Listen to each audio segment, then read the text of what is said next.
ऐसे कौन से टॉपिक्स हैं फिजिक्स में जो क्लियरली आएंगे और उनसे अच्छे खासे क्वेश्चंस आते हैं। सबसे पहले हमें ये पता होना चाहिए कि कितने क्वेश्चंस हैं जो बहुत ही ज्यादा आते हैं। सबसे इम्पोर्टेंट है, सबसे पहले टॉपिक जो हम पढ़ते हैं फोर्स, उससे भी कुछ एक क्वेश्चंस नॉर्मली आ जाते हैं, बट सबसे ज्यादा इंपॉर्टेंट है वेव। समथिंग 5 सालों में 3 या 4 क्वेश्चन हर साल पूछ जाते हैं। अगर हम 4 क्वेश्चन का एवरेज निकालें तो 16 मार्क्स हमेशा इससे आते हैं। दूसरा है मैकेनिक्स।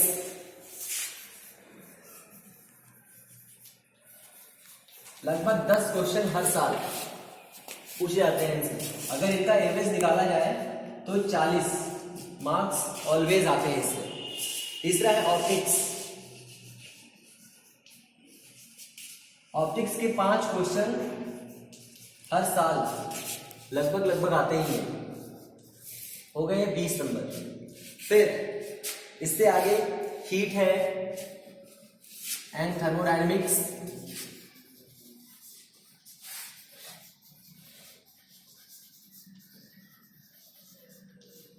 इससे भी 4 क्वेश्चंस आते हैं।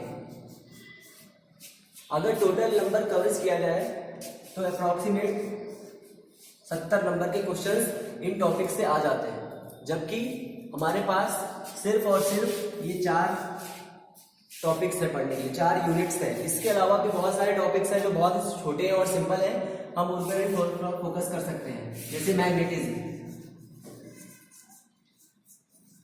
मैग्नेटिज्म है, 2 क्वेश्चंस के अप्रॉक्सीमेट हर बार आ जाते हैं। कोई कंफर्म नहीं है कि सारे क्वेश्चंस आएंगे ही आएंगे, बट फिर भी कुछ तो आते ही। और कैपेसिटर,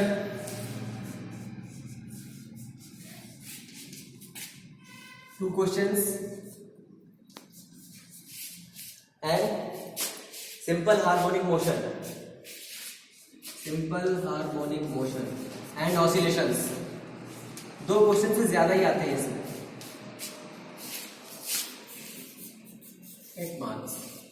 ऐसे करके बहुत सारे ऐसे अदर्स टॉपिक हैं, बहुत छोटे छोटे हैं और हम उनको देख करके क्लियर समझ सकते हैं। जैसे इलेक्ट्रोमैग्नेटिक इंडक्शन,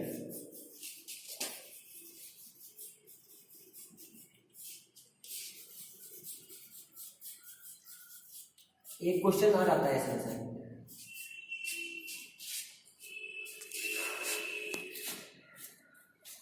इलेक्ट्रोमैग्नेटिक वेव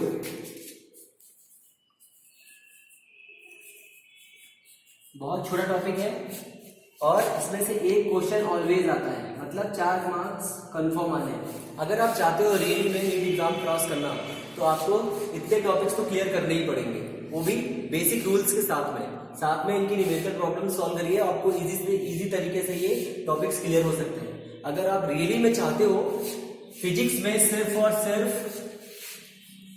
आपको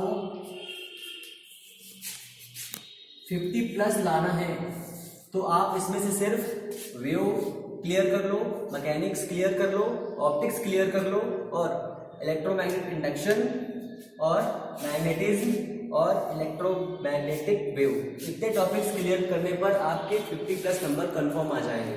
अगर आप रियली में चाहते हो कि आपका नीट एग्जाम क्रॉस हो, तो आपको पढ़ना पड़ेगा। समथिंग ज्यादा से ज्यादा फिजिक्स को टाइम दीजिए, कम से कम 5 घंटे, कम से कम 5 आवर्स। अगर इतना टाइम नहीं दे पा रहे हैं तो आपकी 50+ नंबर नहीं आ सकते। अगर आपको 50+ से ज्यादा नंबर्स चाहिए तो आपको इसकी टाइमिंग बढ़ानी पड़ेगी, समथिंग 6 आवर्स करने पड़ेंगे। बट ये भी याद रखिए कि कम से कम आपको पर डे 8 आवर्स सोना भी है। उस हिसाब से सभी का टाइमिंग क्लियर रखिए। फिजिक्स, केमिस्ट्री, मैथ तो आपके पास है नहीं, बायोलॉजी है, उसके 2 पार्ट है, जूलॉजी, बॉटनी, केमिस्ट्री, फिजिक्स। 5,